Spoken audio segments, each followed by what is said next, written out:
கர்த்தருடைய பரிசுத்த நாமம் மகிமைப்படுவதாக. உங்கள் யாவரையும் ஆண்டவராகிய இயேசு கிறிஸ்துவின் நாமத்தில் அன்போடு இந்த வேத ஆராய்ச்சிக்கு நான் வரவேற்கிறேன். கர்த்தருடைய கிருபையினாலே ரெவலேஷன் வெளிப்படுத்தின விசேஷம் புத்தகத்தை ஆய்வு செய்வதற்கு கர்த்தர் நமக்கு கிருபை செய்திருக்கிறார். கடந்த வாரத்தில் அறிமுகத்தை கொஞ்சம் நம்ம டீட்டெயிலா பார்க்கறதுக்கு உதவி செஞ்சாங்க. Let's recap. ஏன்னா ஒரு சில காரியங்களை கேட்கும் பொழுது புரிகிற மாதிரி இருக்கும். திரும்பவுமா அதை நேரம் எடுத்து நம்ம மனதில் பதிப்பதற்கு ஒரு வாய்ப்பு கொடுத்தோம்னா ஃபர்தரா படிக்கக்கூடிய விஷயங்கள் நமக்கு மிக தெளிவா புரியும்.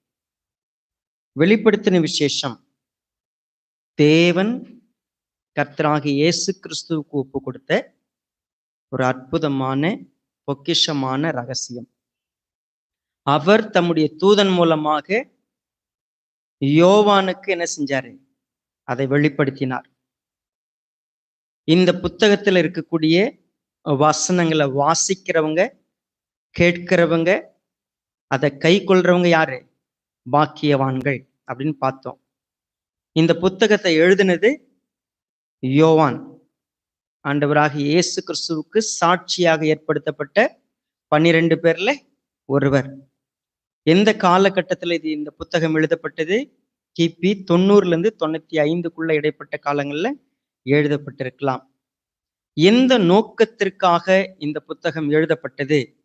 ஒன்று, விரைவில் சம்பவிக்க வேண்டியதை அவருடைய ஊழியக்காரருக்கு காண்பிப்பதற்காகத்தான் இந்த புத்தகம் எழுதப்பட்டது. இந்த புத்தகத்தினுடைய மையம் என்ன? கர்த்தராகிய இயேசு கிறிஸ்து, அவருடைய இறுதி நியாய தீர்ப்பு, பரலோகத்தில் சம்பவிக்கக்கூடியவைகள், சபை எடுத்துக்கொள்ளப்பட்ட பிற்பாடு இருக்கக்கூடிய உபத்திரவ காலம், 1000 வருஷம் அரசாட்சி, புதிய வானம் புதிய பூமி, ஒருவேளை நித்தியமான வாழ்க்கையில் இருக்கக்கூடிய சம்பவங்கள் என்னென்ன காரியங்கள் நடக்கும், எப்படி நாம் இருப்போம், இவைகளை பற்றிய ரகசியங்கள் எல்லாம் இந்த புத்தகத்தில் இருக்கிறது. இந்த காரியங்களை உங்களுக்கு போன வாரம் என்ன செஞ்சேன்? கீ ஃபேக்டரா நீங்க இந்த 5 காரியங்களை மனதில் வைத்து இந்த புத்தகத்தை படிக்க வேண்டும். ஒன்று, என்ன செய்யக்கூடாது? ஒரு செய்தித்தாளை படிக்கிறதை போல இந்த புத்தகத்தை படிக்க கூடாது. ஏன் அப்படின்னு கேட்டா, செய்தித்தாளோடு ஒப்பிட்டு பார்த்து தினம் ஒரு செய்தி மாறுவதை போல இந்த வசனத்தை என்ன பண்ணக்கூடாது? பார்க்க கூடாது. நேற்று ஒரு விதமா, இன்றைக்கு ஒரு விதமா வசனத்தை படிக்க கூடாது.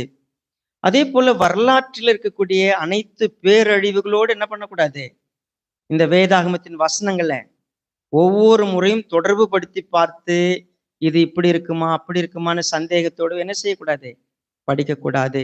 மூன்றாவது, தீர்க்க தரிசன வசனங்களை குறித்து பயத்தோடு ஒரு அணுகுமுறைக்கு என்ன பண்ணக்கூடாது? போகக்கூடாதுன்னு பார்த்தோம். நான்காவது, சிறு சிறு குறிப்புகள்ல கூட என்ன பண்ணணுமோ கவனம் செலுத்தணும். ரொம்ப முக்கியமானது அது. நான் 5வது காரியத்தை உங்களுக்கு சொல்லும் பொழுதே, இது எத்தனை விதமாக வேதாகமம் வியாக்கியானம் செய்யப்படுகிறது, வேத வசனத்தை வியாக்கியானம் செய்வதில் எத்தனை விதமான வித்தியாசங்கள் இருக்கிறதுன்னு சொன்னேன். 5வது காரியத்துல ரொம்ப முக்கியமானது என்னன்னு கேட்டீங்கன்னா, ஒவ்வொரு வார்த்தையும் ஒவ்வொரு இடமும் மிக முக்கியம். நாம் இந்த வெளிப்படுத்தின விசேஷத்தை குறித்து படிக்கிற பொழுது எந்த இடத்தை பற்றி அது குறிப்பிடப்பட்டிருக்கிறது, அந்த வசனத்தை என்ன பண்ணக்கூடாது? தனியா தூக்கிட்டு வந்து நம்ம விருப்பத்துக்கு பயன்படுத்திடக்கூடாது. அது எந்த இடத்திற்காக, எந்த நபருக்காக, எந்த சூழ்நிலைக்காக சொல்லப்பட்டதுங்கிறத ரொம்ப கருத்தாக ஆய்வு செய்ய வேண்டும். ஸோ இன்றைக்கு அந்த புத்தகத்தினுடைய துவக்க வசனங்கள் இருக்கக்கூடிய அறிமுகத்தை நம்ம கவனமா பார்க்க போறோம். ஸோ ஆகையினால கண்களை மூடி நாம் ஜெபித்து கர்த்தர் நம்மிடத்துல பேசுவதற்கு நம்மை தாழ்த்தலாம். பரிசுத்த பிதாவே, எங்களை நேசிக்கிறப்பா, இந்த அற்புதமான மாலை பொழுதுக்காக ஸ்தோத்திரம். மீண்டும் எங்களுக்கு ஒரு சந்தர்ப்பம் கொடுத்திருக்கிறீர். வேத வசனங்களை வாசிக்கிற பாக்கியம் பெற்றிருக்கிறோம், கேட்கிற பாக்கியம் பெற்றிருக்கிறோம். அவைகளை கை கொள்ளுகிற பாக்கியத்தையும் எங்களுக்கு தாங்க. வாசிப்பதும் கேட்பதும் கை கொள்ளுவதும் மேலோட்டமாய் இல்லாமல் அது அர்த்தமாக ஆழமாக இருக்க எங்களை ஒப்புக் கொடுக்கிறோம். உம்முடைய மகிமையான வார்த்தைகளை கண்ணார காண்பதற்கு, காதார கேட்பதற்கு, இருதயத்தில் உணர்ந்து கொள்ளுவதற்கு இந்த வேளையை நீர் ஆசீர்வதித்து தரும்படியாக அர்ப்பணிக்கிறோம். உம்முடைய நாம மாத்திரம் மகிமைப்பட ஒப்புக் கொடுத்து மீட்பெரும் அருமை இரட்சகருமாயிருக்கிற கர்த்தராகிய இயேசு கிறிஸ்துவின் நாமத்தில் தாழ்மையோடு எங்களை ஒப்புக் கொடுக்கிறோம் நல்ல பிதாவே, ஆமென். கடந்த வாரத்துல 3 வசனங்களை நாம் வாசித்தோம். வெளிப்படுத்தின விசேஷம் 1வது அதிகாரம் 1 3 வசனங்கள். சீக்கிரத்தில் சம்பவிக்க வேண்டியவைகளை தம்முடைய ஊழியக்காரருக்கு காண்பிக்கும் பொருட்டு தேவன் இயேசு கிறிஸ்துவுக்கு ஒப்புவித்ததும், இவர் தம்முடைய தூதனை அனுப்பி தம்முடைய ஊழியக்காரனாகிய யோவானுக்கு வெளிப்படுத்தினதுமான விசேஷம் இது. இவன் தேவனுடைய வசனத்தை குறித்தும் இயேசு கிறிஸ்துவை பற்றிய சாட்சியை குறித்தும் தான் கண்ட யாவற்றையும் சாட்சியாக அறிவித்திருக்கிறான்.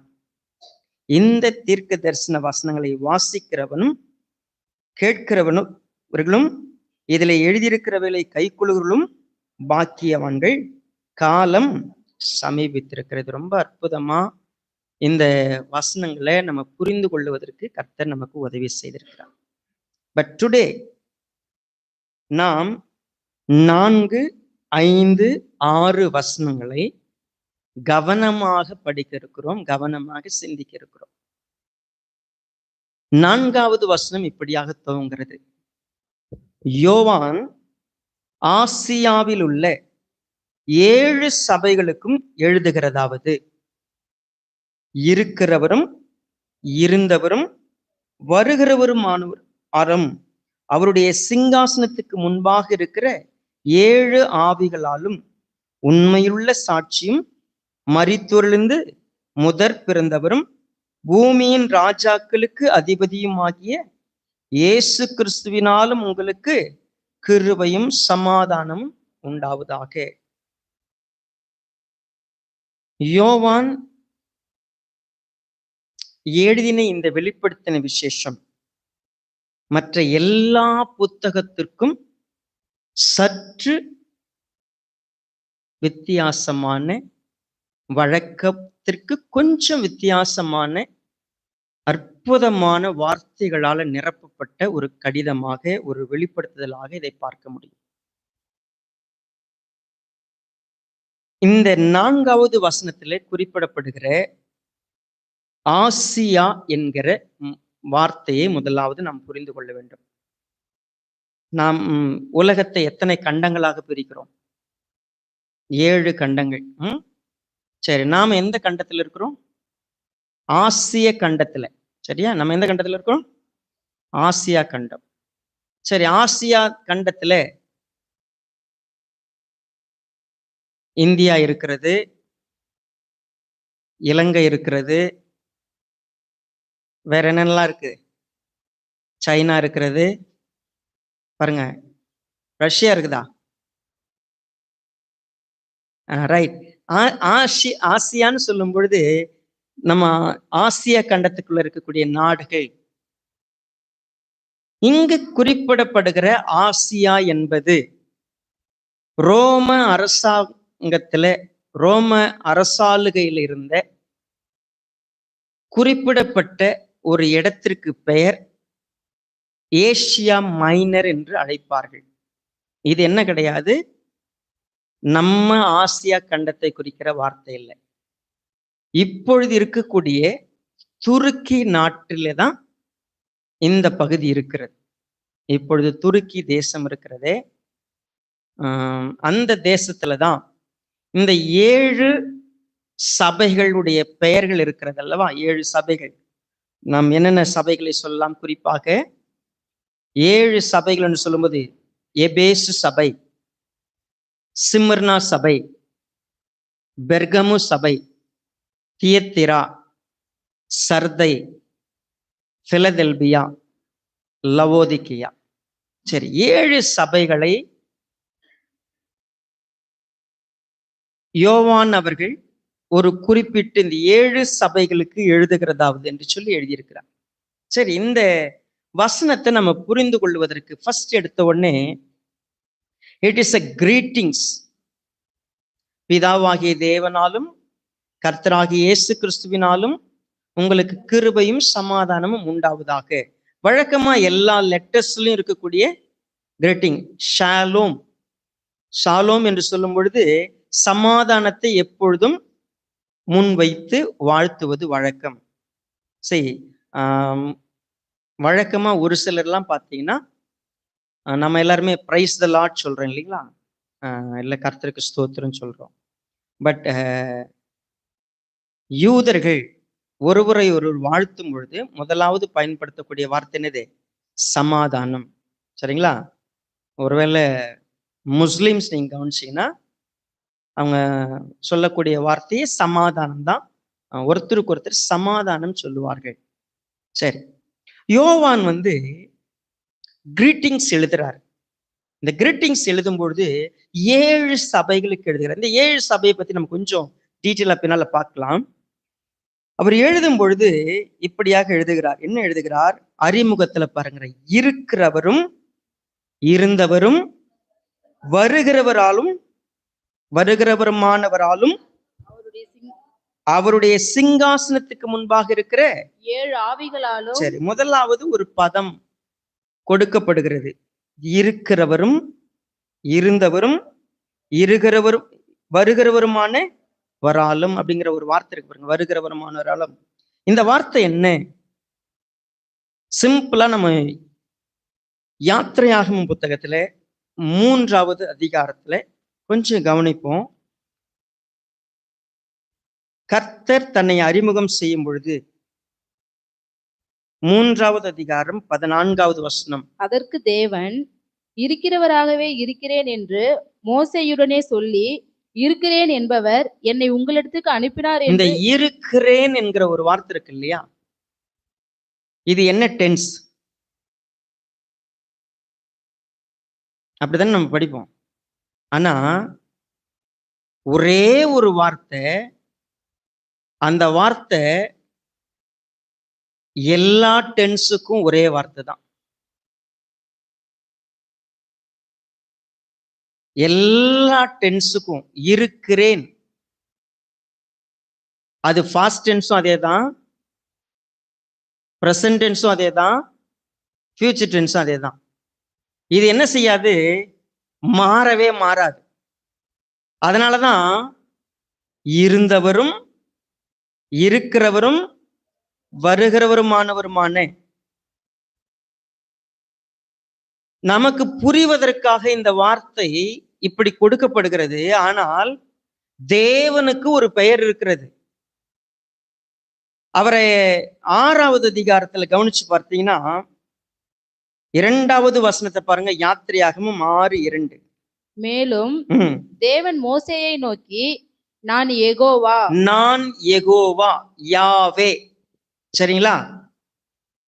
இதுல பார்க்கும் பொழுது சர்வ வல்லமையுள்ள தேவன் என்னும் நாமத்தினால் நான் ஆபிரகாமுக்கும் ஈசாக்குக்கும் யாக்கோபுக்கும் தரிசனமானேன், ஆனாலும் யெகோவா என்னும் என் நாமத்தினால் நான் அவர்களுக்கு அறியப்படவில்லை. இப்ப யெகோவா என்றால் என்ன? அவருக்கு ஒரே பெயர் தான், இருக்கிறவர். அவருடைய பெயர், அவருடைய தன்மை காலத்தை கடந்தவர். அவர் present tense, past tense, future tense அப்படிலாம் கிடையாது. அவரை காலம் அவரை கட்டுப்படுத்தாது. அவருடைய தன்மை என்ன? ஒருவேளை நான் பிறக்கிறதுக்கு முன்னாடி நான் வருவேன்னு சொல்லலாம், நான் பிறந்த பிறகு நான் இருக்கிறேன்னு சொல்லலாம், நான் செத்துட்ட பிறகு காலம் சென்றவர்னு என்ன சொல்லிடலாம். சரிங்களா? நான் எனக்கு காலம், நான் எந்த காலத்துல வாழ்ந்தேன், என்னுடைய கல்லறையில எழுதிடுவாங்க, எப்போ பிறந்தேன் எப்போ இறந்தேன்னு எழுதிடுவாங்க. ஆனா ஏன் கல்லறையில போய் இருந்தவரும் இருக்கிறவரும் வருகிறவருமான அப்படின்னு எழுத முடியுமா? என் கல்லறையில அப்படி எழுத முடியாது. அது ஒருத்தருக்கு மட்டும்தான் பொருத்தமானது. இப்போ அட்ரஸ் பண்ணும்போது பிதாவாகிய தேவனாலும் அல்லது ஆபிரகாமின் தேவனும் யாக்கோபின் தேவனும் ஈசாக்கின் தேவனும் எழுதல. தேவனுக்கு ஒரு டைட்டில் கொடுக்கிறார் யோவான். சூஸ் பண்ற ஒரு டைட்டில். இது வரைக்கும் எந்த லெட்டர்லயும் நீங்க இந்த மாதிரி என்ன பண்ண முடியாது. இந்த மாதிரி டைட்டில அப்போஸ்தலனாகிய பவுலோ வேற யாரும் யூஸ் பண்ணல. யோவான் சூஸ் பண்ணக்கூடிய டைட்டில்லாம் நீங்க கவனிச்சு நீங்க அதனாலதான் வெளிப்படுத்தின விசேஷத்தை படிக்கிறப்போ நம்ம வாசிக்கும் போது புரியலன்னு படிக்கிறோம்ல. நம்ம கொஞ்சம் நிதானம் இருக்கிறது இல்லை. ருசிச்சு கொஞ்சம் கொஞ்சமா ருசி பார்த்து சாப்பிட்றது இல்லை. நம்ம ஒரு பொருள் விலங்கா உருண்டைன்னு ஒண்ணு இருக்கு. நம்ம தானே பொருள் விலங்கா உருண்டை அப்படின்னா எதான்னு கேட்டுறாதீங்க. பொருளங்கா உருண்டை, சரியா? நமக்கே அப்படி சொன்னதான் தெரியுது. அதுக்கு பேர் என்னது? பொருள் விலங்கா உருண்டை. அதை நீங்க என்ன பண்ண முடியாது, சுத்தி ஒரு சம்மட்டி வச்சு உடைச்சி அப்படி கொஞ்சம் கொஞ்சமா டேஸ்ட் பண்ணீங்கன்னா டேஸ்ட் பண்ணிடலாம். நம்ம ரொம்ப அவசரப்படுவோம். வெளிப்படுத்தின விசேஷத்தை படிக்கும்போது ஈச் அண்ட் எவ்ரி வேர்ட், ஏன்னா யோவான் இருக்கிறார்ல, அவர் சூஸ் பண்ணிருக்கிற எல்லாமே ரொம்ப அழகானது, பொருத்தமானது. நாம் அதை டேஸ்ட் பண்ண ஆரம்பிச்சோம்னா உண்மையாவே உங்க இருதயத்துக்குள்ள ஒரு பெரிய சந்தோஷத்தை நீங்க பார்க்கலாம். இது வரைக்கும் நம்ம இப்படி படிக்கல இல்லையா அப்படின்னு யோசிப்போம். ஏன் இந்த டைட்டில தேவனுக்கு அவர் யூஸ் பண்றாரு? இப்ப சொல்லும் பொழுது இருக்கிறவராகவே இருக்கிறேன்னு சொல்லிட்டார். எதை நம்ம யாத்திரையாகமத்துல படிக்கிறோம்? இருக்கிறேன்னு போய் சொல்லு. என் பேர் என்னது? ஐஎம். என் பேர் என்னன்னு கேட்டா நான் இருக்கிறேன்னு போய் சொல்லு. இருக்கிறேன்னா எப்போ இருக்கிறேன்? நேத்தும் இருந்தேன், இப்போ இருக்கிறேன். அதை தான் இப்ப நமக்கு என்ன பண்ணிருக்கிறார், இங்க எக்ஸ்பிளைன் பண்ணி எழுதியிருக்கிறார். இருந்தவரும் இருக்கிறவரும் வருகிறவருமானவரான அவர் மூலமா நான் உங்களை வாழ்த்து விரும்புறேன். ஏன்? காலம் கடந்திருக்கிற காலத்துக்கு உள்ள அடங்காத அந்த தேவன் மூலமாக நான் உங்களை வாழ்த்துவதற்கு ஒரு காரணம் இருக்கிறது. அது என்ன?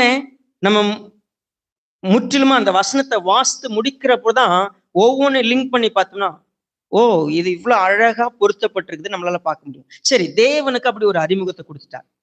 அடுத்தது இரண்டாவது ஒரு நபருக்கு கொடுக்கிறார். என்ன நபர் பாருங்க, 4வது வசனத்துல, வெளிப்படுத்தின விசேஷம் 1வது அதிகாரம் 4வது வசனம். அவருடைய சிங்காசனத்துக்கு முன்பாக இருக்கிற 7 ஆவிகளாலும். நிறைய பேருக்கு இது என்ன கொஞ்சம் கூட புரியலையே அப்படின்னு யோசிக்கலாம். இப்போ இந்த 5வது வசனத்தினுடைய முடிவுல இயேசு கிறிஸ்துவினாலும் உங்களுக்கு கிருபையும் சமாதானமும் உண்டாவதாக. அப்ப பிதாவாகிய தேவனுக்கு ஒரு அறிமுகம். இருக்கிறவர், இருந்தவர், வருகிறவர்.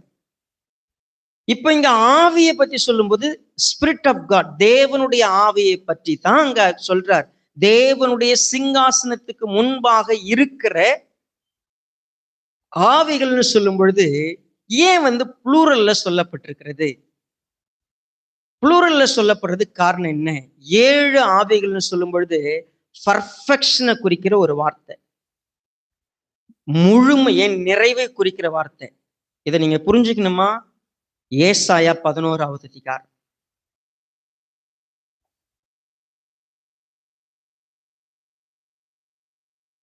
இங்க நீங்க கவனிச்சு பாருங்க, 2வது வசனத்தை பாருங்க. ஞானத்தையும் உணர்வையும் அருளும் ஆவியும், ஆலோசனையும் பலனையும் அருளும் ஆவியும், அறிவையும் கர்த்தருக்கு பயப்படுகிற பயத்தை அருளும் ஆவியுமாகிய கர்த்தருடைய ஆவியானவர் அவர் மேல் தங்கியிருப்பார். ரைட். இங்க 7-fold நீங்க இங்க பார்க்க முடியும். ஞானம், உணர்வு, ஆலோசனை, பலன், அறிவு, கர்த்தருக்கு பயப்படுகிற பயம், கர்த்தருடைய ஆவி. 7 fold இங்க இருக்கும். சோ இந்த 7 ஃபோல்டு நம்ம எப்படி பார்க்கிறோம் அப்படின்னா, ஆவியானவருடைய பூரணம், நிறைவான. இப்போ ஒருத்தரை வாழ்த்தும் பொழுது, இப்ப நம்ம பெனடிக்ஷன் பார்க்கறதுல நம்ம ஆராதனை முடிச்சுட்டு பார்க்கும் பொழுது, பிதாவாகிய தேவனுக்கு எப்படி அறிமுகம், பாஸ்டர் சூஸ் பண்றாங்கல்ல, ஒவ்வொரு வாரம் ஒவ்வொரு விதமா சூஸ் பண்ணி தான் பிளஸ் பண்றாங்க. So carefully we choose titles. பிதாவாகிய தேவனாலும் கர்த்தராகிய இயேசு கிறிஸ்துவாலும் ஆவியானவராலும் உங்களுக்கு கிருபையும் சமாதானம் உண்டாவதாகன்னு சொல்றதுக்கு பதில், பிதாவுக்கு ஒரு கேர்ஃபுல்லான டைட்டில் சூஸ் பண்ணாரு, ஆவியானவருக்கு ஒரு கேர்ஃபுல்லான டைட்டில் சூஸ் பண்ணியிருக்கிறார். என்னத்துக்கு? பூரணமான 7 ஆவிகள் சிங்காசனத்துக்கு முன்பாக இருக்கிற 7 ஆவிகளாலும். 5வது வசனத்துல பாருங்க, உண்மையுள்ள சாட்சியும் மரித்தோரிலிருந்து முதற் பிறந்தவரும் பூமியின் ராஜாக்களுக்கு அதிபதியுமாகிய இயேசு கிறிஸ்துவினாலும். பாருங்க, இப்ப பிதாவாகிய தேவனுக்கு ஒரு அறிமுகம், ஆவியானவருக்கு ஒரு அறிமுகம், கர்த்தராகிய இயேசு கிறிஸ்துக்கு ஒரு அறிமுகம். இப்போ சொல்ல போனா வரிசை கிரமம் எப்படி இருந்திருக்கணும்? பிதாவாகிய தேவன், ஆண்டவராகிய இயேசு கிறிஸ்து, ஆவியானவர், அப்படிதான் வந்திருக்கணும். உடனே நீங்க என்ன பண்ணக்கூடாது, யார் பெரியவங்க யார் சின்னவங்க என்ன பண்ணக்கூடாது, சண்டெல்லாம் போட்டுக்கூடாது. அப்படிலாம் இல்லைங்க. இயேசு கிறிஸ்துவை மையப்படுத்துகிற, இயேசு கிறிஸ்து மூலமாய் வெளிப்படுத்தப்படுகிற, இயேசு கிறிஸ்துவை மையப்படுத்துகிற இந்த புத்தகத்துல பிதாவாகிய தேவனை முன் வச்சு ஆவியானவர் வச்சுட்டு, இப்போ இயேசு கிறிஸ்துனுடைய டிஸ்கிரிப்ஷனை பாருங்க. இருக்கிறவர், இருந்தவர், வருகிறவர், பிதாவானவர். 7 ஆவிகள், சிங்காசனத்துக்கு முன்பாக இருக்கிற 7 ஆவிகள் அப்படி சொல்லிட்டு, இப்ப இயேசுவானவருக்குடைய டைட்டில மட்டும் ஒரே வார்த்தை இல்லை, எத்தனை வார்த்தை? இப்போ 3 டைட்டில் கொடுக்கிறார். என்னது? உண்மையுள்ள சாட்சியும், மரித்தோரிலிருந்து முதற் பிறந்தவரும், பூமியின் ராஜாக்களுக்கு அதிபதியும். அப்ப 3 டைட்டில இயேசு கிறிஸ்துவுக்கு கொடுக்கிறார். இப்ப நீங்க கவனிங்க, கிறிஸ்துன்னு மட்டும் இல்ல, பேர் என்ன இருக்குது நல்லா புரிஞ்சுக்கணும். இயேசு அப்படிங்கிற பெயர், நீங்க இயேசு அப்படின்னு சொன்னா, யோசுவா அப்படிங்கிற வார்த்தையும் இயேசுங்கிற பெயரும் 2 ஒண்ணுதான். ஜோசுவா இருக்கு இல்லையா, ஜோசுவானாலும் இயேசுனாலும் என்னதான், ஒரே பெயர் தான். அது தெரியுமா உங்களுக்கு? இப்போ ஜோசப், இப்போ இயேசுன்னு சொல்ற இந்த வார்த்தை நம் வேதாங்கத்தில் கவனிச்சு பார்த்தீங்கன்னா, ஒரே பதத்துல ஒரே மீனிங்ல இருக்கக்கூடிய பெயர்கள் நிறைய இருக்கிறது. இயேசூஸ் அப்படிங்கிற வார்த்தை, அந்த பெயர் அநேக மனிதர்களுக்கு கொடுக்கப்பட்டிருக்கிற வார்த்தையா இருக்கும். இயேசுங்கிற பேர் நிறைய பேர் இருந்தாங்க. ஆனா இந்த இயேசு யாரு அப்படின்னு சொல்லணும் அப்படின்னு சொன்னா, நீங்க பிதாவாகிய தேவனை இருக்கிறவர், இருந்தவர், வருகிற சொல்லிடலாம். சிங்காசனத்துக்கு முன்பாக இருக்கிற 7 ஆவிகள் சொல்லிடலாம். ஆனா இயேசு யாரு, கிறிஸ்து யாருன்னு சொல்லுனா, முதல்ல அவரை பற்றி டீட்டெயிலா ஒரு 3 டைட்டில் கொடுக்கிறாரு. என்ன கொடுக்கிறாரு? இவர் உண்மையுள்ள சாட்சி.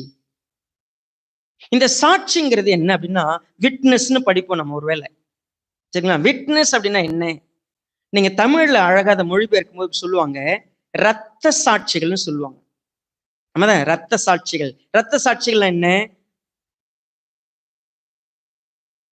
சாட்சி சொல்றதுக்காக மரிச்சவங்க, விசுவாசத்துக்காக மரிச்சவங்க, கர்த்தரை உறுதியா பற்றிக்கிட்டதுனால தங்களுடைய லைஃபையே கொடுத்தவங்க. இந்த சாட்சிகள்ங்கிற வார்த்தை மாற்றியர் அப்படின்னு இருக்குது, சரிங்களா? மாற்றியர் அப்படிங்கிறது, இங்க விட்னஸும் மாற்றியரும் என்னன்னா ஒரே வார்த்தை தான். இயேசுவானவருக்கு ஏன் இந்த பெயர் கொடுக்கப்படுகிறது? Is faithful.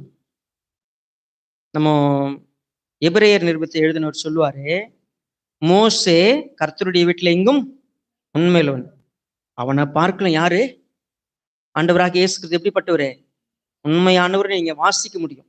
இப்போ இந்த உண்மையானவர் என்ன அர்த்தம்? ஏன் இயேசுவானவருக்கு அப்படி ஒரு டைட்டில் அவர் கொடுத்திருக்கிறாரு? See what he speaks. அவர் என்ன வெளிப்படுத்துறாரோ, என்ன சொல்றாரோ, என்ன செய்யறாரோ அத்தனையும் உண்மை. ஏன்? ஆதி முதல் பொய்யுரையாத தேவன் நம்ம சொல்லும்போது இயேசுவானவர் மூலமாய் சொல்லப்படுகிற எல்லா சத்தியங்களும் எல்லா வெளிப்பாடுகளும் அவர் ஒருத்தர் தான் உண்மையானவர். யாருக்கு உண்மையானவர்? நாம் உண்மை இல்லாதவர்களா இருந்தாலும் அவர் எப்படிப்பட்டவரா இருக்கிறாரு? நமக்கு உண்மையானவர். அவருடைய சாட்சி இருக்குல்ல, பிதாவை குறித்து சாட்சி கொடுக்க வந்தார், பரலோகத்தை குறித்து சாட்சி கொடுக்க வந்தார், நமக்கு சத்தியத்தை குறித்து சாட்சி கொடுக்க வந்தார். அவருடைய சாட்சி எப்படிப்பட்டது? உண்மையானது. இப்ப இந்த புத்தகத்துல இயேசுவானவர் பேச போற எல்லாம் எப்படிப்பட்டது? உண்மையானது. நெவர் திங்க் தட் இது நடக்காம போயிடலாம், இது தவறிடலாம், இதுல மாற்றம் வந்துடலாம், இது ஒருவேளை ஃபெயில் ஆயிடலாம், அப்படிலாம் இல்லை. நீங்க உறுதியிட்டு சொல்ல முடியும், இயேசுவானவர் பேசுகிற எல்லாம் 100%, 1000%. நீங்க எத்தனை பர்சன்ட் வேணா போட்டுங்க, இட் இஸ் ட்ரூ. ட்ரூன்னு சொல்லும் பொழுது மெய்யை தவிர வேற ஒண்ணுமே இல்லை. சோ இயேசுவானவர் மூலமா என்ன நல்லா புரிஞ்சுக்கங்க, ஆதியிலிருந்து தேவன் ஒவ்வொரு விதமாய் தன்னை வெளிப்படுத்தினார். இந்த கடைசி காலங்களில் யார் மூலமாய் வெளிப்படுத்துகிறார்? குமாரன் மூலமாய் வெளிப்படுத்துகிறார். எபிரேயர் 1:1. சரியா? அப்ப குமாரன் மூலமாய் வெளிப்படுத்தக்கூடிய சத்தியங்கள் அத்தனையும் ட்ரூ. இப்போ யோவான் சபைகளை வாழ்த்துகிறார், உங்களுக்கு கிருபையும் சமாதானமும் உண்டாவதாக. யார் மூலமாக? இருக்கிறவரும் இருந்தவரும் வருகிறவருமாகிய பிதாவானவர் மூலமாக. சிங்காசனத்துக்கு முன்பாக இருக்கிற 7 ஆவிகள் மூலமா உங்களுக்கு கிருபையும் சமாதானமும் உண்டாகட்டும். இப்ப இயேசு கிறிஸ்து மூலமா உங்களுக்கு கிருபையும் சமாதானமும் உண்டாகட்டும் சொல்லும் பொழுது நல்லா புரிஞ்சுக்குங்க, ஏன் இந்த டைட்டில் சூஸ் பண்ணாரு? காலம் அவரை உள்ள அடைக்கிட முடியாது.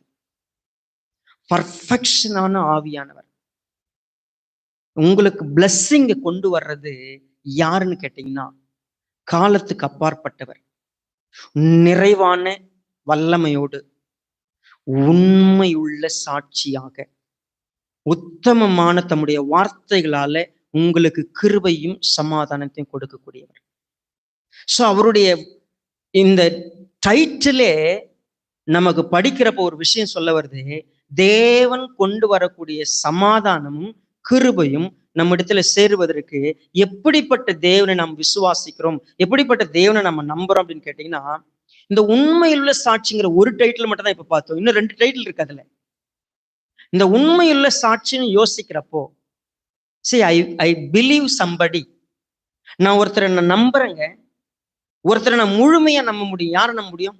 உத்தமமா இருக்கிற உண்மையா இருக்கிற ஒருத்தர் என்ன பண்ண முடியும்? 100% நம்ப முடியும். He is unchangeable. அவரால் மாறவே முடியாது, மாத்திக்கவே முடியாது. சொன்னது சொன்னதுதான்.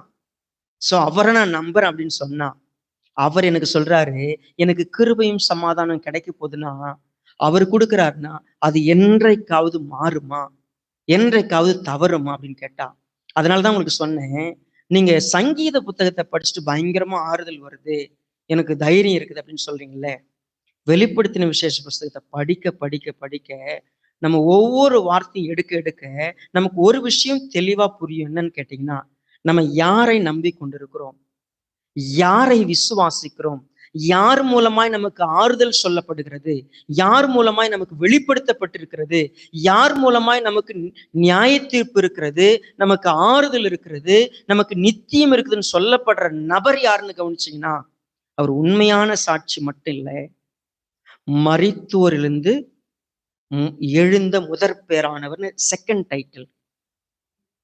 இறந்து உயிரோடு எழுந்த இயேசு கிறிஸ்தா முதல் ஆளா?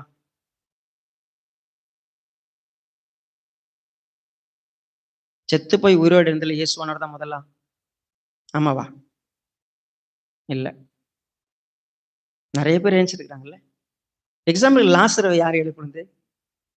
செத்து போனவன் அவனதான் ஆண்டவர் தான் எழுப்புனாரு. என்ன அர்த்தம் இது? முதற் பேரானவர்னா என்ன? கொஞ்சம் நம்ம புரிஞ்சுக்கலாம். பொதுவாகவே வேதாகமத்துல இந்த வார்த்தை அழகா பயன்படுத்தப்படும். இஸ்ரவேலை தேவன் என்ன அழைக்கிறார்னு கேட்டீங்கன்னா, இஸ்ரவேல் என்னுடைய முதற் பலன் அப்படின்னு சொல்லுவார். சரிங்களா? குறிப்பா எரேமியா 2வது அதிகாரம் 3வது வசனம் பாருங்க. இஸ்ரவேல் கர்த்தருக்கு பரிசுத்தமும் அவருடைய விளைவின் முதற் பலனுமாய் இருந்தது. சரி, இப்ப ஈசாக்குக்கு 2 பிள்ளைகள் இருந்தாங்க. முதல் பையன் பேர் என்ன? ஏசா. 2வது பையன் பேரு? இப்ப யாக்கோபு முதற் பலன்னு சொன்னா ஏசா யார்? நீங்க நல்லா புரியுங்க. முதற் பலன்னா என்ன? சோசன், கர்த்தருடைய தெரிந்து கொள்ளுதல். இப்ப மரித்தோரிலிருந்து எழுந்த முதற் பலன்னு சொன்னா, இப்ப ஏற்கனவே உயிரோட எழுந்தவங்க எல்லாம் இறந்துட்டாங்க. ஆனா எழுந்து இன்றைக்கும் உயிரோடு இருக்கிறது யார் தான்? ஆண்டவராக இயேசு கிறிஸ்து தான். அப்போ மரித்து உயிரோட எழுந்து முதற் பலனா இருக்கிறது யாரு? இயேசு கிறிஸ்து. இப்போ என்ன நமக்கு நம்பிக்கை? நம்ம 1 கொரிந்தியர் 15 வாசிக்கும் போது, நம்ம கொரிந்தியர் தியானிக்கும் பொழுது ஒண்ணு நமக்கு சொல்லப்பட்டது. இயேசுவானவர் தான் அந்த முதற் பலன். சரிங்களா? 1 கொரிந்தியர் 15 வாங்கல ஒரு நிமிஷம்.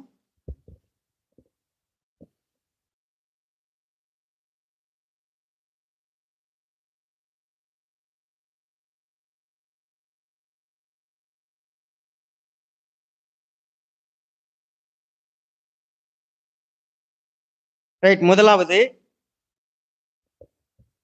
15வது வசனத்தை பாருங்க.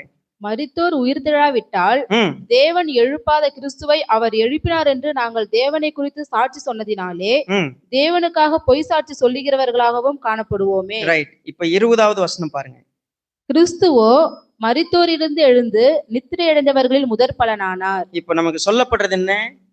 கிறிஸ்துவானவர் தான் உயிரோட எழுந்ததுல இன்றைக்கும் ஜீவிக்கிறவராக இருக்கிறவர். See, நீங்க இந்த வசனத்தை படிக்கிறப்போ மேக்சிமம் இன்டர்பிரட் பண்றவங்க ஏன் இந்த வசனத்தை இவ்வளவு டீட்டெயிலா நம்ம பார்க்கணும் அப்படின்னா, இயேசு கிறிஸ்து அவர் தான் ஃபர்ஸ்ட் பார்ன், அவர் மட்டும்தான் சோசன், வேற யாருமே கிடையாது. நீங்க வேற யாருக்காவது இந்த பெயரை கொண்டு போய் நீங்க சூட்டிடலாம். நல்ல கவனிங்க. இப்ப யோவான் எழுதுற காலத்துல ஒரு மிகப்பெரிய பாதிப்பு இருந்துச்சு. ஏன்னா நான் ஏற்கனவே சொன்னேன், இயேசுங்கிற பெயரை தெரிச்சவங்க நிறைய பேர் இருந்தாங்க.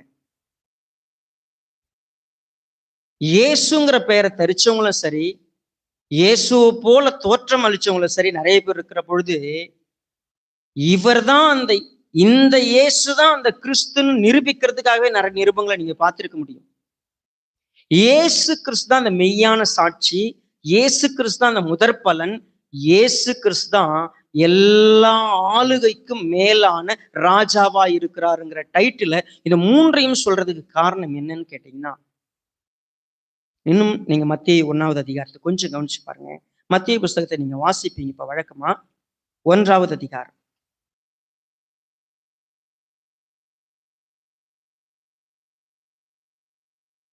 16வது வசனத்தை பாருங்க. யாக்கோபு மரியாளுடைய புருஷனாகிய யோசேப்பை பெற்றான். அவளிடத்தில் கிறிஸ்து என்னப்படுகிற இயேசு பிறந்தார். இப்ப கிறிஸ்து என்று எண்ணப்படுகிற இயேசு பிறந்தார். இந்த வார்த்தை ஏன் முக்கியத்துவம்னு கேட்டீங்கன்னா, அநேகர் தங்களை கிறிஸ்து என்று அழைக்கிறவர்கள் இருந்தாங்க, அநேகர் இயேசுன்னு அழைக்கிறவங்க இருந்தாங்க. இயேசுனுடைய அதே மகிமையும் அதே விஷயத்தையும் தங்களுக்கு சாதகமா எடுத்து மக்களை டைவர்ட் பண்றதுக்கு நிறைய பேர் இருந்ததுனால, இந்த இயேசு கிறிஸ்து மூலமா உங்களுக்கு கிருபையும் சமாதானமும் உண்டாவதான்னு சொல்றேன்னா, யார் அந்த இயேசுன்னு கேட்டா, அவருடைய பிளஸ்ஸிங்க 6வது வசனத்துல நமக்கு எக்ஸ்பிளைன் பண்ணியிருக்கிறாரு. இப்ப 5வது வசனத்தினுடைய முக்கிய கருத்து என்ன?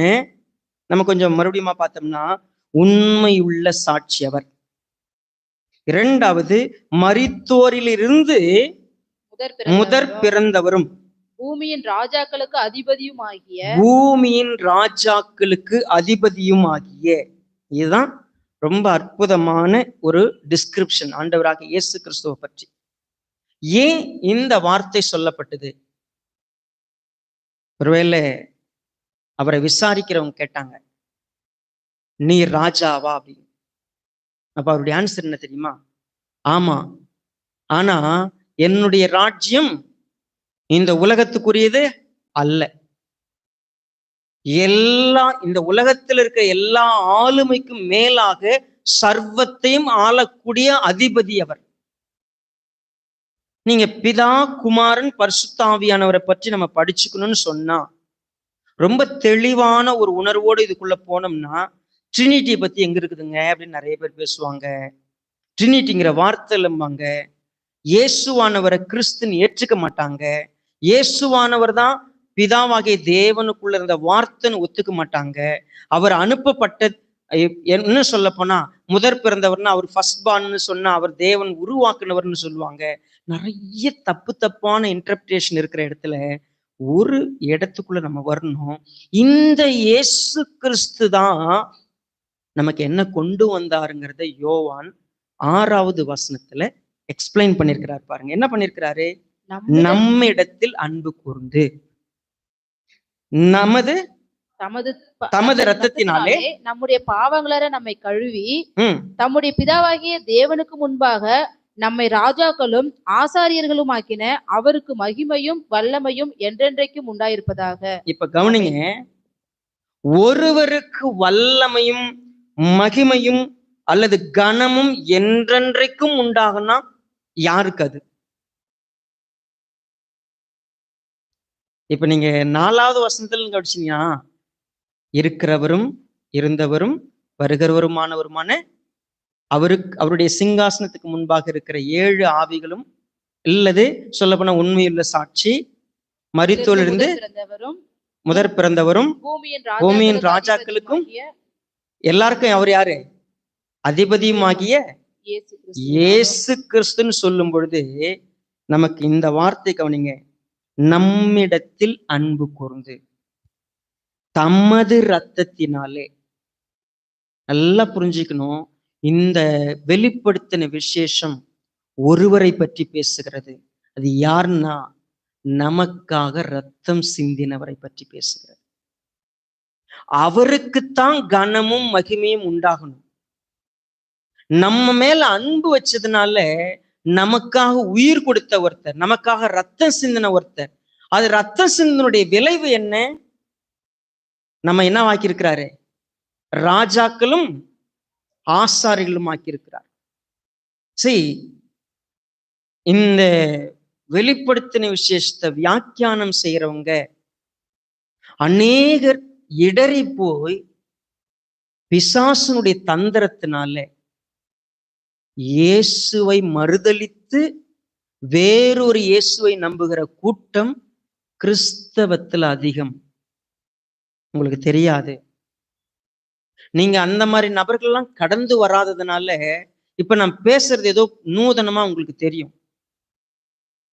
நான் ஒரு எக்ஸாம்பிளுக்கு சொல்றேன். யெகோவா விட்னஸ்னு ஒரு குரூப் இருக்கிறாங்க இல்லையா? You can come across a people. நிறைய பேர் உங்களை சந்திப்பாங்க. வேதாகம மாணாக்கர்கள்னு உங்களை தேடி வருவாங்க.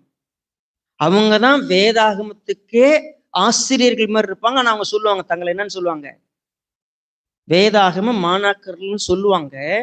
ஆனா அவங்க ஆசிரியர் மாதிரியே பேசுவாங்க. இயேசு கிறிஸ்து யார் அப்படின்னு கேட்டா அனுப்பப்பட்ட தூதன்னு சொல்லிடுவாங்க. இயேசு கிறிஸ்து யாருன்னு கேட்டா அவர் இல்லைங்க, எட்டர்னிட்டியில அவர் வெறும் மனுஷன். அவர் வந்தாரு, அவர் நமக்காக பாவத்துக்காக மரிச்சாரு, தேவன் அவரை பயன்படுத்தினாரு. ஆனா தேவன் அவர் இல்லை. The deity of Jesus Christ is denied for no reason. இயேசு கிறிஸ்துவை மறுதலிக்கிறதுக்கு பயன்படுத்துகிற ஒரு இந்த வேதாகமத்தை வச்சே மறுதலிப்பாங்க. ஆனா யோவான் எழுதின ஒவ்வொரு வார்த்தையும் நீங்க கோர்த்து வைத்து கவனிச்சு பார்த்தா தேவனுக்கு ஒரு பேரை சொல்லிட்டாருங்க, ஆவியானவருக்கு ஒரு பேரை சொல்லிட்டார், இப்ப இயேசு கிறிஸ்துக்கு மட்டும் என்ன பண்ண வேண்டியதா இருக்குது? 3 டைட்டில் கொடுக்க வேண்டியதா இருக்குது. 3 டைட்டிலையும் புரிய வைக்கிறதுக்கு இன்னொரு வசனத்தை என்ன பண்றாரு? இப்போ அவரு நமக்கு எழுதுறாரு. ஏன் எழுதணும்? இந்த ரெவலேஷன் புஸ்தகத்தை நம்ம இயேசுவானவர் பேசுறாருன்னு சொல்றதுக்கு பதில் வேறொரு நபருக்கு இதை ஒப்பிடுவதற்கு பிசாசானவன் சீக்கிரமா இடற செய்து விட முடியும். நீங்க மேலோட்டமா பார்த்தா, மேலோட்டமா படிச்சீங்கன்னா இயேசுவையே நீங்க மறுதலிச்சிருவீங்க. இயேசுவானவரை எது வரைக்கும் தான் நீங்க யோசிப்பீங்க அப்படின்னா, சிலுவையில வந்து மரிச்ச வரைக்கும் தான் யோசிப்பீங்க. அதுக்கப்புறம் யோசிக்க மாட்டாங்க. ஆனா வெளிப்படுத்தின விசேஷம் நமக்கு ஒரு உறுதியான ஒரு பாடத்துக்குள்ள நம்மளை கொண்டு போகுது. யார் இந்த இயேசு கிறிஸ்து? கிறிஸ்து என்னும் இயேசு பிறந்தார். நம்ம மத்தேயு 1:16 வாசிக்கிற மாதிரி இந்த இயேசு தான் அந்த கிறிஸ்து. அந்த கிறிஸ்து முதல் வருகையில வந்தவர் அவர்தான், 2வது வருகையில வருகிறவரும் அவர்தான். ஏன் நான் இவ்வளவு ஆழமா சத்தமா இதை சொன்னேன் அப்படின்னா, முதல் வருகையில வந்தவர் அவரு, 2வது வருகையில வரவர் வேறவர் நம்புற கூட்டம் நிறைய பேர் இருக்கிறாங்க. இதே பைபிளை வச்சுதான். ஏன் அப்படின்னு கேட்டீங்கன்னா, ஒவ்வொரு வார்த்தைக்கும் ஒவ்வொரு வசனத்துக்கும் புதிதாக விளக்கம் கொடுக்கிறவங்க இருக்கிறாங்க. இப்ப நான் சொன்னேன் இல்லைங்களா உங்களுக்கு, நீங்க ஏசாயா 11 வாசித்தீங்கல்ல, 2வது வசனம், 1வது வசனத்தை கொஞ்சம் வாசிங்களேன். ஏசாயா 11:1. ஈசா என்னும் அடிமரத்திலிருந்து ஒரு துளிர் தோன்றி அவன் வேர்களில் இருந்து ஒரு கிளை எழும்பி செழிக்கும். பாருங்க, இந்த வசனத்தை நீங்க படிச்சு என்னைக்காவது நீங்க குழம்பி இருக்கிறீங்கன்னு கேட்டா நீங்க யாரும் குழம்பி இருக்க மாட்டீங்க. ஆனா வேற வழி இல்லை. எப்படி குழப்புறாங்க, எப்படி குழம்பி இருக்கிறாங்கன்னு நான் உங்களுக்கு புரிய வைக்க விரும்புறேன். ஈசா என்னும் அடிமரத்திலிருந்து ஒரு துளிர் தோன்றி அவன் வேர்களிலிருந்து ஒரு கிளை எழும்பி செழிக்கும். இப்ப பாருங்க, ஒரு துளிர் தோன்றுவது என்பது முதலாவது வந்த இயேசு கிறிஸ்து. ஒரு கிளை எழும்பி செழிக்கின்றது 2வது கிறிஸ்து. துளிர் வேற, கிளை வேற. நல்லா கவனிங்க. நீங்க நினைச்சுக்கிட்டு இருக்கீங்க உங்க கையில இருக்கிற பைபிள்ல இப்படியெல்லாம் படிக்கிறாங்களா அப்படின்னு ஆச்சரியப்படலாம். உங்களுக்கு வேணாம். ஆனா இதை படிக்கிறவங்களுக்கு என்ன தோணுதுன்னு கேட்டா, அவங்க உறுதியா நம்புறாங்க, சீரியஸா நம்புறாங்க. என்ன நம்புறாங்க? முதல் நபர், எனக்காக ரத்தம் சிந்த வந்த நபர் ஒருத்தர், எனக்காக திரும்பவும் வரப்போகிற நபர் வேறொருத்தர் நம்புறாங்க. அவங்க நம்பிக்கைக்கு ஆதாரமா நிறைய வசனங்களை கோர்த்து அவங்களால படிக்க முடியுது. அதனாலதான் இப்ப நம்ம கவனிக்கணும், யோவான் என்கிற நபர் யார்? கர்த்தராகிய இயேசு கிறிஸ்துவிடத்துல நெருங்கி இருந்த ஒரு சீடன், தன் கண்ணார கண்டதை. இன்னும் சொல்ல போனா 1 யோவான் 1ல இந்த வார்த்தையை திரும்பவும் நம்ம நினைவுபடுத்திக்கணும். இந்த வெளிப்படுத்தின விசேஷத்தை எழுதின நபர் எப்படிப்பட்ட நபர் அப்படின்னு கேட்டா, 1வது வசனத்தை பாருங்க. ஆதி முதல் இருந்ததும் நாங்கள் கண்டதும் கேட்டதும் எங்கள் கண்களினாலே கண்டதும் நாங்கள் நோக்கி பார்த்ததும் எங்கள் கைகளினாலே தொட்டதுமாய் இருக்கிற ஜீவ வார்த்தையை குறித்து உங்களுக்கு அறிவிக்கிறோம். அந்த ஜீவன் வெளிப்பட்டது, பிதாவினிடத்தில் இருந்ததும் எங்களுக்கு வெளிப்பட்டதுமான நித்தியமாய் இருக்கிற அந்த ஜீவனை நாங்கள் கண்டு அதை குறித்து சாட்சி கொடுத்து அதை உங்களுக்கு அறிவிக்கிறோம். இப்ப இந்த இடத்துல இயேசு கிறிஸ்துன்னு ஏதாவது ஒரு வார்த்தை இருக்கா? ஒரு பெயர் இல்லைல்ல. ஆனா யோவான் தெளிவா நிருபத்துல எழுதும் பொழுது, ஆதி முதல் இருந்த, நாங்கள் கேட்டது, நாங்கள் கண்டது, எங்க கையில் தொட்டது ஜீவ வார்த்தை. ஏன்? ஏற்கனவே சொல்லிட்டார், ஆதியிலே வார்த்தை இருந்தது, அந்த வார்த்தை தேவனிடத்தில் இருந்தது. அப்போ அந்த வார்த்தை தான் லிங்க் பண்ணி சொல்றாரு. இப்போ வெளிப்படுத்தின விசேஷத்துல மட்டும் ஏங்க இவ்வளவு தூரம் இயேசு கிறிஸ்துக்கு ஒரு அறிமுகம் தேவை? ஏன்னா இந்த இடத்துல துவக்கத்துல நீங்க மிஸ்டேக் பண்ணிட்டீங்கன்னா பின்னால படிக்க போறதெல்லாம், நான் மனுஷகுமாரனுக்கு ஒப்பான ஒரு சாயலை கண்டேன்னு சொல்லி வாசிக்கிறப்போ இது இயேசு கிடையாதுன்னு பேசுறதுக்கு வாய்ப்பு இருக்குது. பின்னால படிக்க போற விஷயங்கள்ல நேரடியா இயேசுக்கு இது இயேசுவானவர் தானான்னு புரிஞ்சுக்கிறதுக்கு வேற ஒரு அர்த்தத்தை கொண்டு போறதுக்கு கூட இடம் இருக்குது. அதனால தான் இன்ட்ரோடக்ஷன்ல ஏ தேவனை ஒரு டைட்டில் இன்ட்ரோடியூஸ் பண்ணிட்டார், ஆவியானவர் ஒரு டைட்டில் இன்ட்ரோடியூஸ் பண்ணிட்டார். ஆனா இயேசுவானவருக்கு மட்டும் 3 டைட்டில் கொடுத்துட்டு, இந்த டைட்டில் நம்ம புரிஞ்சுக்கிறதுக்கு யார் இவர்னு கேட்டா, நம்ம மேல அன்பு கூர்ந்தவருங்க, நம்ம மேல அன்பு வச்ச நபர். அன்பு வைக்கணும்னா என்ன பண்ணும்? தன் சகோதரனுக்காக ஜீவனை கொடுக்கிற அன்பிலும் மேலான அன்பு உலகத்துல வேற எதுவுமே இல்லை. அப்ப எனக்காக ஜீவன் கொடுத்த அன்பு தான் உண்மையான அன்பு. அப்போ நான் ஒருத்தரை விசுவாசிப்பேன், இந்த இயேசு கிறிஸ்துவை தான் விசுவாசிப்பேன். இப்ப இயேசுங்கிற பேரை நீங்க எடுத்துட்டீங்கன்னா, கிறிஸ்துன்னு போட்டீங்கன்னா யார் பேரை வேணா அங்க போடலாம். நல்லா புரிஞ்சுக்குங்க. அதனாலதான் முதலாவது வந்தவர் இயேசு கிறிஸ்து, பின்னால வரப்போற வேற ஒரு கிறிஸ்து நம்புறவங்க கூட்டம் இருக்கிறாங்க. அகைன் நான் ஏன் இதை ஸ்ட்ரெஸ் பண்ணிட்டு இருக்கிறேன்னு நீங்க புரிஞ்சுக்கணும். இயேசுவை மறுதலிக்கிறதுக்கு வெளிப்படுத்தின விசேஷ புஸ்தகத்தையே பயன்படுத்துறாங்க. ஆகையினால இந்த இயேசு யாருன்னு நீங்க புரிஞ்சுக்கணும். அப்படின்னா இவர் உண்மையுள்ள சாட்சி, மரித்தோரிலிருந்து முதற் பிறந்தவர், பூமியின் ராஜாக்களுக்கு அதிபதி, நம்மீது அன்பு கூர்ந்தவர், தமது இரக்கத்தினாலே நம்முடைய பாவங்களரை நம்மை கழுவி தம்முடைய பிதாவாகிய தேவனுக்கு முன்பாக நம்மை ராஜாக்களும் ஆசாரியர்களும் ஆக்கின அவருக்கு, பாருங்க, நமக்காக தமது இரத்தத்தை சிந்தினவர். முக்கியமா நம்முடைய பாவங்கள் அற நம்மை கழுவினவர். நம்முடைய அதாவது தம்முடைய பிதாவாகிய தேவனுக்கு முன்பாக நம்மை ராஜாக்களும் ஆசாரிகளுமாய் மாற்றுகிறவர். நல்லா புரிஞ்சுக்கணும். நம்முடைய சால்வேஷன், ரட்சிப்புல நாம் பாவத்தோடு இருந்தோம், பாவத்துல மரித்தவர்களா இருந்தோம், அக்கிரமத்துல மரித்தவர்களா இருந்தோம். இயேசுவானவர் சிலுவில சிந்தின ரத்தத்தினால என்ன நடந்துச்சு? 2 வசனங்களை நம்ம மீண்டுமா நினைவுபடுத்திக்கலாம். கொலேசியருக்கு எழுதின நிருபம் 1வது அதிகாரம், கொலேசியர் 1:12 வசனத்தை பாருங்க.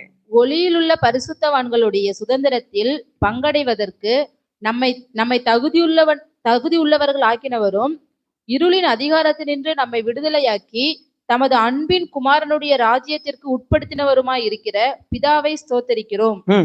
குமாரனாகிய அவருக்குள், இப்ப பாருங்க, அவருக்குள் அவருடைய இரத்தத்தினாலே பாவ மன்னிப்பாகி மீட்பு நமக்கு உண்டாயிருக்கிறது. அவர் அதிர்ஷ்டமான தேவனுடைய தற்சுரூபமும் சர்வ சிருஷ்டிக்கும் முந்தின பேருமானவர். சரி, இவர் என்ன செஞ்சாரு? நம்முடைய லைஃப்ல எதை கொண்டு வந்தாருன்னு புரிஞ்சுக்கிறதுக்கு 1 பேதுரு 2வது அதிகாரம் இந்த வசனத்துல பார்க்கும் பொழுது 9வது வசனத்தை பாருங்க. நீங்களோ உங்களை அந்தகாரத்தினின்று தம்முடைய ஆச்சரியமான ஒளியினிடத்திற்கு வரவழைத்தவருடைய புண்ணியங்களை அறிவிக்கும்படிக்கு தெரிந்து கொள்ளப்பட்ட சந்ததியாயும் ராஜரீகமான ஆசாரிய கூட்டமாயும் பரிசுத்த ஜாதியாயும் அவருக்கு சொந்தமான ஜனமாயும் இருக்கிறீர்கள். ரைட். முன்னாடி நாம அப்படிப்பட்டவங்களா இல்ல.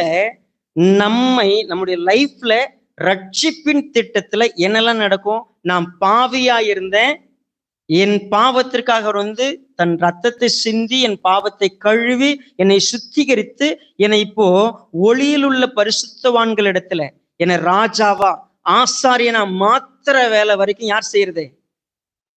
இயேசு கிறிஸ்து மட்டும்தான் செய்யறார். வேற எந்த நபரும் கிடையாது.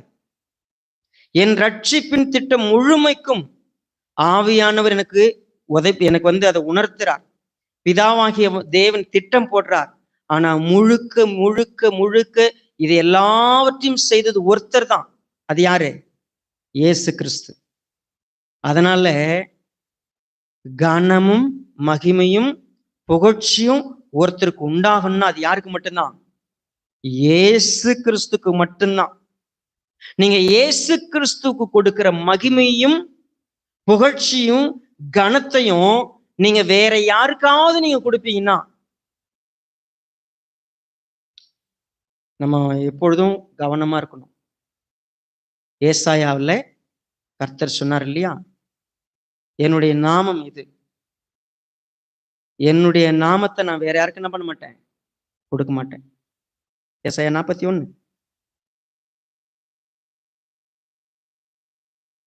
கொஞ்சம் ஞாபகப்படுத்திக்கலாம்.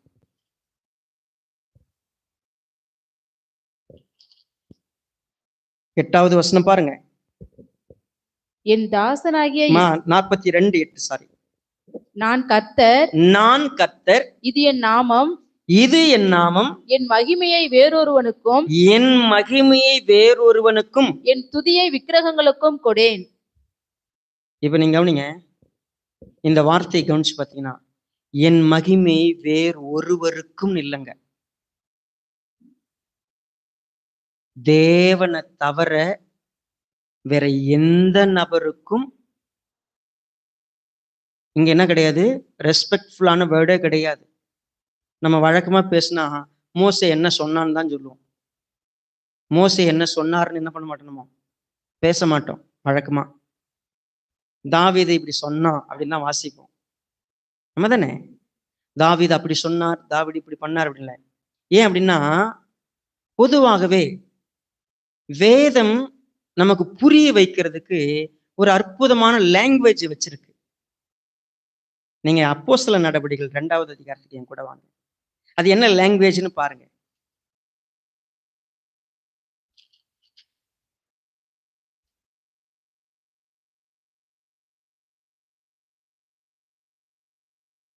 ரைட், 34வது வசனம். தாவீது பரலோகத்திற்கு எழுந்து போகவில்லையே, நான் உம்முடைய சத்துருக்களை உமக்கு பாதபடியாக்கி போடும் வரைக்கும் நீர் என் வலது பாரிசத்தில் உட்காரும் என்று கர்த்தர் என் ஆண்டவருடனே சொன்னார் என்று அவனே சொல்லி இருக்கிறான். இப்போ நீர் என் வலது பாரிசத்தில் உட்காரும் என்று கர்த்தர் என் ஆண்டவருடனே, ஆண்டவனுடனே கிடையாது. அப்படி பார்த்தா நீங்க நினைச்சீங்கன்னா யாரை பத்தி இது சொன்னதுன்னு கேட்டா இது இயேசுவை பத்தி தான் புரிய வைக்கிறதுக்காக பேதுரு அதை உபயோகம் பண்ணும்போது, நீங்க இயேசுவை ஏன் அப்படி பார்க்கலன்னு கேட்டீங்கன்னா, தாவீதை மதிக்கிறவங்க, தாவீது ஒருத்தரை பத்தி சொன்னார். ஆகையினால நீங்கள் சிலுவையில் அறைந்த இந்த இயேசுவை தான் தேவன் கிறிஸ்துவமாக்கினார் என்று. அப்போ இயேசுவை ஆண்டவர் கர்த்தர்னு ஏத்துக்கிறதுக்கு இந்த பூமியில நிறைய பேருக்கு மனசு வராது. ஏன் வராதுன்னு கேட்டீங்கன்னா, அவர் மரியாளுக்கும் யோசேப்புக்கும் பிறந்தவர் நினைக்கிறவங்க நிறைய பேர் இருக்கிறாங்க. அவரு பிதாவாகிய தேவன் அவரை உண்டாக்குன்னு, அவர் ஜெனிப்பித்தாருன்னு நம்புறவங்க நிறைய பேர் இருக்கிறாங்க. நிறைய பேர் அவர் மனுஷன் நம்புறவங்க இருக்கிறாங்க. இவர் அவருடைய வேலை ஏதோ பாதி வேலை தான் அவரால் செய்ய முடியும், மீதி வேலை இன்னொருத்தர் செய்யணும்னு நினைக்கிறவங்க இருக்கிறாங்க. பலவிதமான குழப்பங்களை பிசாசானவன் ஏற்படுத்துகிறதுக்கு நிறைய வாய்ப்பு இருக்குது. ஏன் நம்ம இது இப்படி படிக்கணும்னு கேட்டா, நாம் நம்பக்கூடிய, நாம் விசுவாசிக்கக்கூடிய நம்முடைய ஆண்டவரும் கர்த்தருமாகிய இயேசு கிறிஸ்து நமக்கு ஒரு வாக்குறுதி கொடுத்திருக்கிறார். நமக்கு பல முக்கியமான ரகசியங்களை வைத்திருக்கிறார். விசுவாசிகள் வாழ்க்கையில வரக்கூடிய உபத்திரவங்களுக்கு மத்தியில, சவால்களுக்கு மத்தியில நியாய தீர்ப்பு என்று ஒன்று இருக்கிறது. நான் நியாயம் தீர்க்க போகிறேன். நியாய தீர்ப்பு யாருக்கு இருக்கும்? ஒருவேளை வெண் வஸ்திரம்னு சொல்லப்படுற பரிசுத்த வாழ்க்கையை மட்டும் வாஞ்சித்தவர்களுக்கு நான் எப்படிப்பட்ட ஆறுதலையும் தைரியத்தையும் நம்பிக்கை கொடுப்பேன்னு சொல்லி இயேசுவானவர் கொண்டு வருகிற செய்தி போய் ஒரு மனிதனுக்குள்ள உறுதியாக்கி அவன் நிச்சயத்தோடு வாழ்றதுக்கு பதில் சந்தேகத்தோடும் குழப்பத்தோடும் பாவத்தோடுமே வாழ்றதுக்கு மக்களை பழக்கப்படுத்துறதுக்காக மைய பொருளாகி இயேசுவை விட்டு விடும்படி, இயேசுவை விட்டு விலகும்படி அநேக கள்ளத்தீர்க்கதரிசிகள் எழும்பி, இயேசு இவர் இல்லை, இந்த இயேசு கிடையாது, இந்த இயேசு இப்படி இல்லை அப்படின்னு புரிய வைக்கிறதுக்காக நிறைய பேர் எழும்புவாங்கங்கிறதுனாலதான் இதை எழுதின யோவான் ரொம்ப ஸ்ட்ராங்கா உங்களுக்கு கிருபையும் சமாதானம் உண்டாகட்டும், ஆனா நான் வாழ்த்து சொல்றப்போ பிதாவாகி தேவன் யார், ஆவியானவர் யார், இயேசு கிறிஸ்து என்கிற இந்த நபர் யார், இந்த நபர் மூலமாக உங்களுக்கு கிருபையும் சமாதானம் உண்டாகட்டும், அவர் மூலமாய் வந்த ஆசீர்வாதம் என்ன, யார் இவர்னு சொன்னா அவர் நம்மிடத்தில் அன்பு கூர்ந்து நம்முடைய பாவங்களை கழுவும்படியாக தம்முடைய இரத்தத்தை சிந்தி நம்மை பிதாவாகிய தேவனுக்கு முன்பாக ஆசாரியர்களும் ராஜாக்களும் ஆக்கின அவருக்கே மகிமையும் வல்லமையும் என்றென்றைக்கும் உண்டாவதாக. சோ நீங்க ஒருவேளை இந்த வார்த்தைகளை நீங்க படிக்கிறீங்கன்னு சொன்னா, இந்த வார்த்தைகளை நான் சபைகளுக்கு எழுதுகிறேன். எந்த சபைகளுக்கு? 7 சபைகளுக்கு இது எழுதப்பட்டிருக்கிறது. என்னென்ன சபை? எபேசு சபை, சிமிர்னா, பெர்கமு, தியத்திரா, சர்தை, பிலதெல்பியா, லவோதிகியா. இந்த 7 சபைகளும் மாடல் நல்லா புரிஞ்சுக்கணும். ஒட்டுமொத்த உலகம் இப்ப இது பாத்தீங்கன்னா ஒரு குறிப்பிட்ட ஏரியாவில் இருந்து 7 சபைகளுக்கு சொல்லப்பட்டதை போல இருக்கிறது. ஒரே ஏரியாவில் இருக்குது. நீங்க மேப் ஒருவேளை போய் நீங்க தேடி பாருங்க, ஏசியா மைனர்னு போட்டு இந்த 7 சபையும் போட்டீங்கன்னா ஒரு பிக்சர் வரும். அப்படி ஒரு ரவுண்ட் அப்ல தான் அந்த சபைகள் இருக்கும். அதுக்கு பக்கத்துல தான் கொஞ்ச தூரத்துல தான் பத்மு தீவு. இந்த 7 சபைகளும் பின்னால வரக்கூடிய எல்லா சபைகளும் இந்த 7 சபையில ஏதாவது ஒரு வகையில தான் நம்ம இருப்போம். 7 மாடல் இருக்குல்ல. இப்போ சிபிஎஸ்சி பார்த்தீங்கன்னா ஒரு 4 பேட்டர்ன்ல கொஸ்டின் வரும். First pattern, second pattern, third, அப்படி பேட்டர்ன் கொடுக்குறாங்க இல்லையா. ஏதாவது ஒரு வகையில தான் இருக்கும் சேம். இப்போ விசுவாச சபை எடுத்தா, நம்பிக்கை சபை எடுத்தா, நம்ம உலகத்துல இருக்கிற எந்த சபை எடுத்தாலும் ஒரு சபை இந்த 7 சபையில ஏதாவது ஒரு வகையில இருக்கும். எங்க சபையை ஃபர்ஸ்ட் 7 சபை வகையாகவும் இருக்கும் அப்படின்னு ஒரு வேலை இருக்கலாம். ஆனா இந்த 7 சபைகளுக்கும் சொல்லப்பட்ட செய்தி என்ன, ரகசியம் என்ன, ஏன் நாம் இதை படித்து நாம் நம்மை ஆய்வு செய்து அவருடைய வருகைக்கு ஆயத்தப்படுத்துவதற்கு உதவி செய்யக்கூடிய சத்தியங்கள். ஸோ அதே போல ரொம்ப முக்கியமாக கவனிச்சு பார்த்தா, நம்முடைய லைஃப்ல இந்த 7 சபைகளுக்காக எழுதப்பட்ட சத்தியங்களை ஒப்பிட்டு படிக்கிறப்போ, ஒருவேளை ஒவ்வொரு வாரமும் ஒவ்வொரு சபையை குறித்து நம்ம படிப்போம். ஒவ்வொரு வாரமும் படிக்கிற பொழுது நம்முடைய ஆத்துமாவில் இருக்கக்கூடிய குறைபாடுகளை நிவர்த்தி செய்து சரி செய்து ஆண்டவர் எதிர்பார்க்கிற ஒரு சபையாக நம்ம மாறணும் அப்படின்னு சொன்னா, அவருடைய வருகைக்கு ஆயத்தமா இருக்கிற, அவரை முழுமையா அவருடைய சாட்சியை நம்புற, அவருடைய உயிர்த்தெழுதலை நம்புற, அவருடைய வருகையை நம்புற, அவர் மூலமாய் கிடைக்கிற நித்திய ஜீவன் நம்பக்கூடிய பிள்ளைகள்ல நம்முடைய வாழ்க்கை ரொம்ப அர்த்தம் உள்ளதா இருக்கும். ஸோ ஆகவே வரக்கூடிய வாரங்கள்ல இது எல்லாமே அறிமுகம்தான். ஆனா செய்திக்குள்ளேயே நம்ம போல. ஸோ செய்திக்குள்ள வருகிற வாரத்துல நம்ம போவோம். நம்ம என்ன படிக்க போறோம், நம்ம என்ன ரெஸ்பாண்ட் பண்ண போறோம். இனி ஒரு காரியத்தை உறுதிக்கு வந்துடலாம். எனக்கு ஒருத்தரை மட்டும்தான் தெரியும், அது என் ஆண்டவராகிய இயேசு கிறிஸ்து. அவர் யாரு? அவர்தான் வார்த்தையானவர், அவர்தான் இருந்தவர், அவர்தான் இருக்கிறவர், அவர்தான் வருகிறவர், அவர்தான் பூரண ஆவிகளை உடையவர், அவர்தான் உண்மையுள்ள சாட்சி, அவர்தான் உயிரோடு எழுந்து இருக்கக்கூடிய வாழ்க்கைக்கு அடையாளமாய் இருக்கக்கூடியவர். அவர்தான் எல்லா அதிகாரத்தையும் உடையவர். அவர் எனக்காக என் மேல் அன்பு கூர்ந்து எனக்காக ரத்தம் சிந்தி என் பாவத்தை கழுவி என்னை ராஜாவும் ஆசாரியமாக்குனவர். அவருக்கே கனமும் மகிமை உண்டாக நான் இந்த வேத வசனங்களை படிக்க போறேன்.